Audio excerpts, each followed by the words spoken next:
All right, I'm going to be performing a IV insertion. This patient is Mr. Jones. He's here with pneumonia, and the physician has ordered placement of a saline lock.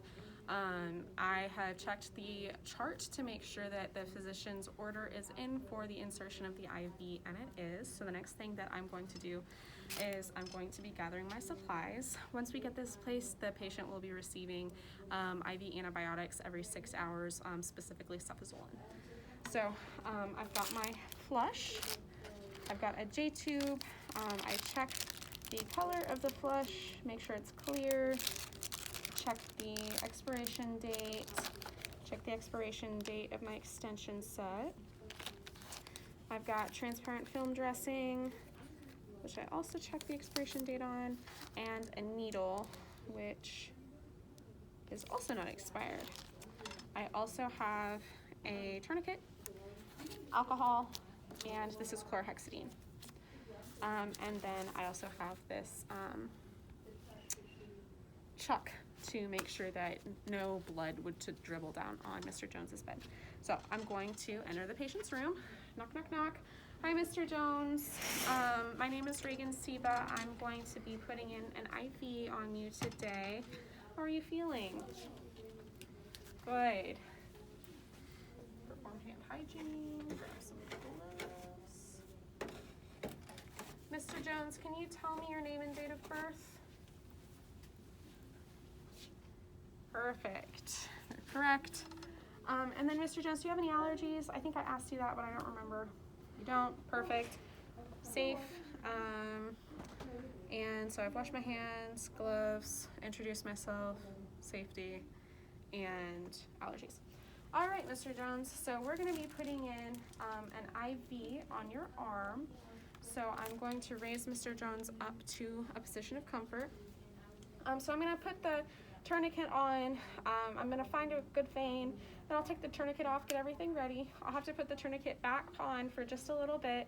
There will be just a little poke while I get that needle in, and then I'll secure it all and we'll be all done, okay? Okay, do you have any questions? No. Mr. Jones says that he's good, he's done this before. So the first thing that I'm going to do is I'm going to open my J-loop. And I'm going to take my alcohol pad, and I am also going to get my syringe out. I'm going to take my alcohol pad and I am going to clean the end of the J-tube, and I'm going to make sure that I don't touch it, and then also making sure that I don't touch the end of the saline flush. I have opened that, and then I am attaching them, maintaining sterility, and then I will replace those in that tubing after I've flushed it.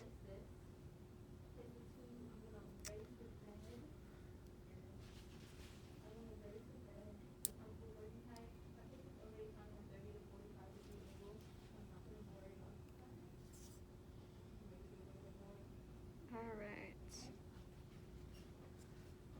We flushed it. Everything's good. No bubbles. So we're gonna put that right in there and leave it there for now. Oh my goodness.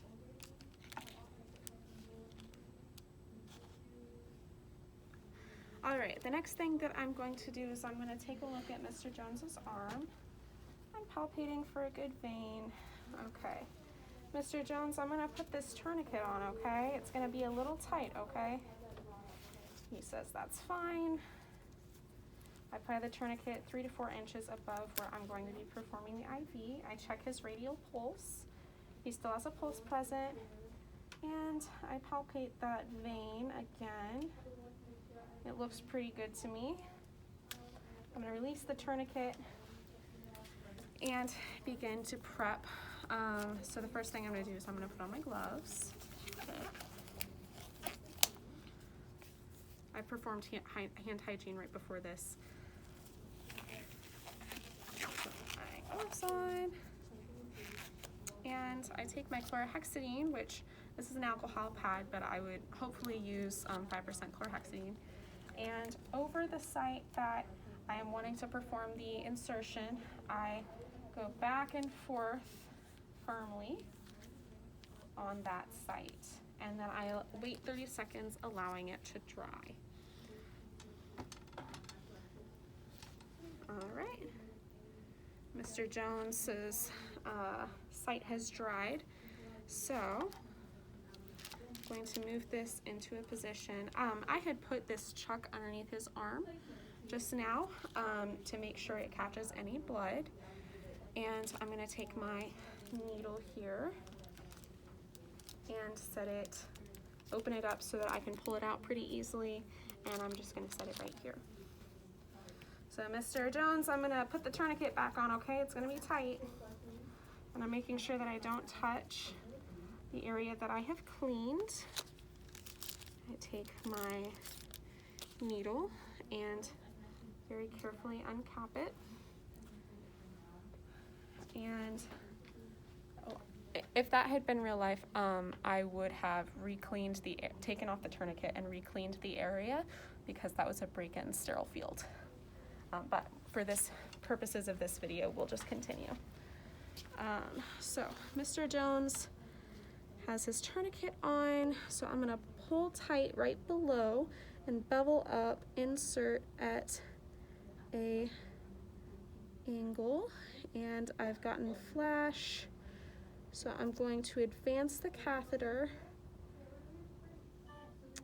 and pull the needle out and release the tourniquet and activate the safety, and then apply pressure on the area.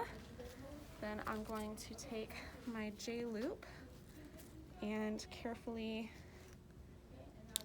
removing without breaking sterility, attach to the site.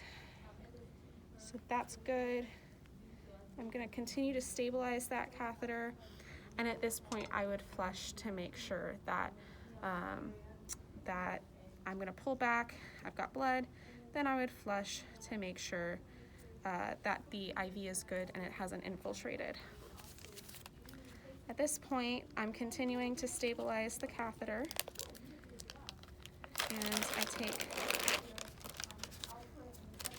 my transparent film and carefully set it over the site, making sure not to cover the actual connection to the J-loop, because I want to be sure that I can replace it if I need to. So now that that's sealed, I'm going to remove around it. I'm going to unattach my syringe, and I would take some tape and tape it right here, which I don't seem to have tape. Anyway, but I would take some tape and tape it right here in a loop.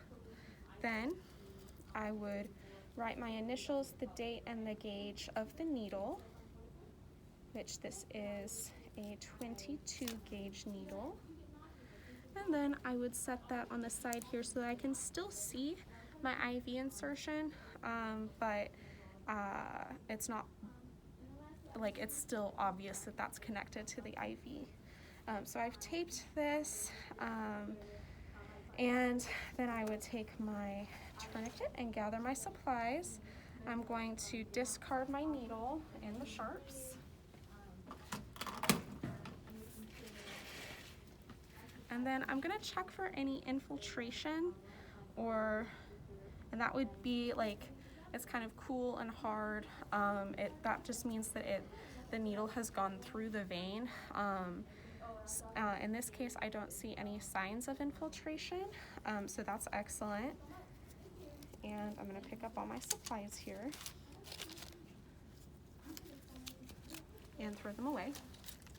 And I would take the chuck out from underneath Mr. Jones's arm. I'm going to take off my gloves. Okay, so Mr. Jones I want you to keep an eye. I'm gonna come back in 30 minutes and I'm gonna check that IV again. But if you feel like any burning, that can be something called phlebitis, which just means that your vein is feeling really irritated by that IV.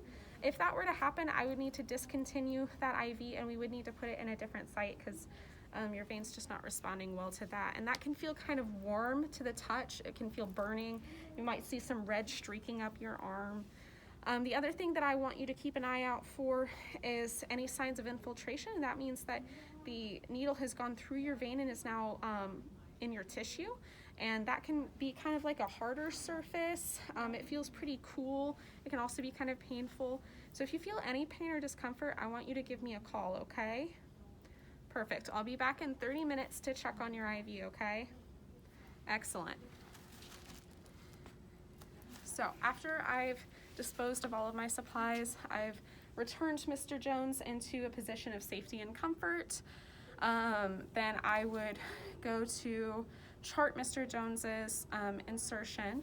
So I would chart the date and time, the location, which in this case is the left AC.